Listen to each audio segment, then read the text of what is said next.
dalam keseharian kita. Siap ya? Yang kedua, kita akan bahas tuntas aktivitas bisnis MSI dari hal yang terkecil. Tadi Pak Direktur sudah sampaikan soal duplikasi. Downline see, downline do. Rumusnya itu. Downline melihat, downline melakukan.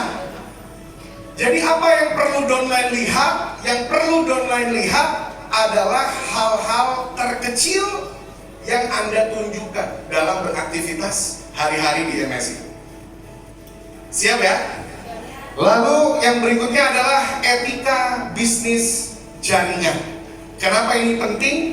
Karena Bapak Ibu punya downline 1, 2, 3, 4, 5 orang, error is okay.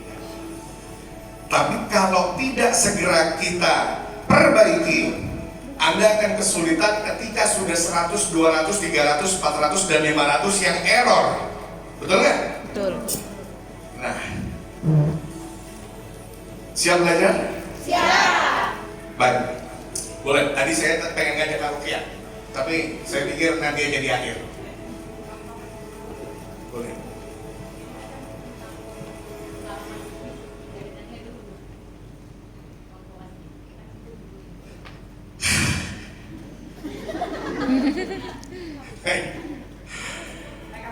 Teman-teman gini, Bang, oke lah, Bang Fos banyak urusan bisnis-bisnis lain.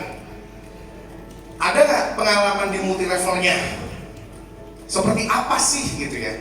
Bapak Ibu, bisnis pertama saya yang saya seriusi adalah bisnis jaringan.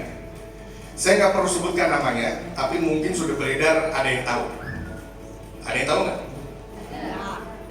Yang tahu angkat tangan tapi nggak usah disebut namanya. Udah tahu ya? Mana dia? Oh, di sana dia rupanya. Saya bergabung di sebuah perusahaan multi level raksasa pada zamannya. Dan saya adalah satu-satunya anak muda saat itu di tahun 2010. Bapak Ibu, saya cerita singkat tentang diri saya. Orang tua saya seorang musisi, seorang seniman. Beliau adalah produser rekaman di Musika Studio. Musika Studio itu yang mengeluarkan Anggun C. Sasmi, Chrisye, Peter Pan, apalagi just name it, Iwan Fals dan lain sebagainya. Nah, papaku produsernya mereka semua. Tapi semua berubah semenjak negara api menyerang. Jadi Fawaz ini sultan, bukan anak sultan, mantan anak sultan, iya. Jadi semua berubah ketika saya lulus SD. Ketika saya lulus SD, di hari pertama saya masuk SMP, ayah saya kena PHK. Disitulah saya belajar dagang, belajar bisnis, dan lain sebagainya. Lulus sekolah, saya dihadapkan dengan pilihan, kalau saya kuliah, adik saya nggak bisa lanjut SMP. Jadi apa yang saya lakukan, saya mesti mengalah. Bukan saja saya menyia-nyiakan potensi yang saya bisa dapatkan dengan perguruan tinggi negeri, tapi saya menyia-nyiakan banyak hal saat itu. Saya merelakan banyak hal saat itu. Salah satunya mesti putus dari pacar kesayangan, cia, gitu ya. Singkat cerita, Bapak Ibu, akhirnya saya bergabung di sebuah perusahaan multi level. Tahun 2010, usia saya 17 tahun. 18 tahun gitu ya, 18 tahun, 6 bulan saya pertama di sana. Saya adalah anak muda pertama, usia 16 tahun, 6 bulan durasi yang saya butuhkan untuk bisa membeli mobil saya yang pertama. Saat itu mobilnya Suzuki SX4, pernah tahu nggak mobil itu? Nah, lalu saya menghadapi apa yang Anda hadapi. Saya kuliah, alhamdulillah saya biayai sendiri. Saya mau gabung, nggak punya modal, saya jual teman saya yang paling saya sayangi. Yaitu Vespa gitu. Saya punya Vespa butut, ibu-ibu, yang kalau saya naik itu, pacar saya nggak mau naik, malu dia. Saya jual, saya gabung, saya kerjakan, saya berhasil, saya dilarang sama orang tua. Karena 18 tahun beli mobil sendiri, saya dipikir jual narkoba.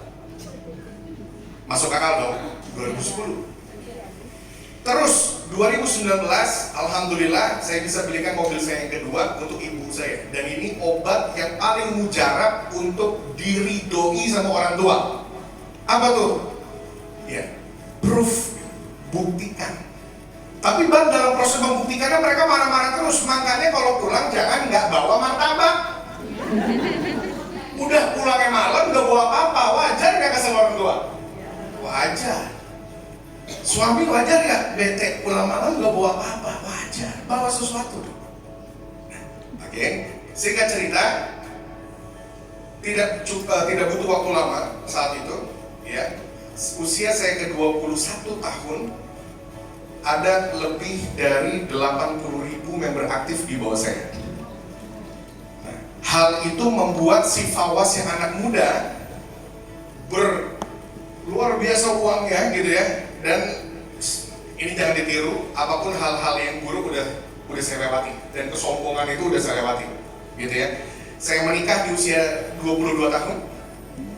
Saya nikah cepat gitu ya. Kenapa nikah cepat, Bang? Karena saya takut sama diri saya sendiri. Jadi saya berhasil menaklukkan diri saya sendiri dengan cara saya menikah, maka selesai semua. Dan Allah kasih 3 anak putri. Karena bapaknya mungkin dulunya agak-agak gitulah. Nah, Bapak Ibu sekalian, saya punya banyak sekali ring satu teman-teman saya, gitu ya, yang dari bukan siapa-siapa menjadi sesuatu, sampai grup kita jadi grup anak muda paling besar se-Indonesia saat itu, ya. Dan mungkin ada beberapa orang juga yang masih mengenal gitu loh, ini sini. Makanya saya di Makassar punya teman, saya di Ambon punya teman, di Manado punya teman, dan rata-rata semuanya adalah bekas downline, bekas ini yang dulunya sama-sama sukses di jaringan. Sekarang mereka jadi pengusaha berhasil semua. Itulah kenapa saya bingung. Setelah MSI kok malah cari MLM lain,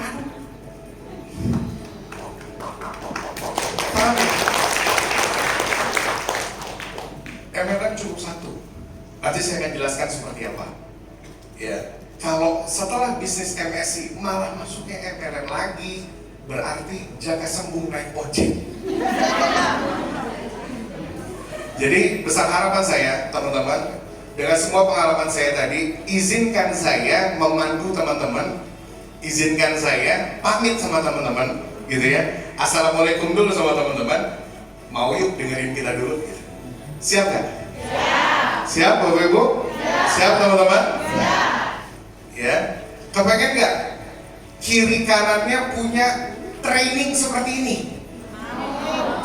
Dari 2 jalur Anda training, yang bahkan trainingnya Anda nggak datang pun trainingnya tetap jalan. Mau nggak begitu? Siapa yang kepengen punya downline seperti Ibu Andi Iin di kiri dan di kanan? Juga, ya. Saya kasih tahu dari awal, seorang Andi Iin bukan ditemukan. Seorang Andi Iin itu dicetak oleh pengalamannya dia. Jadi jangan bermimpi, kapan saya dapat orang seperti Ibu Andi Iin? No, sudah ada role modelnya kan, yaitu Ibu Andi Iin sendiri.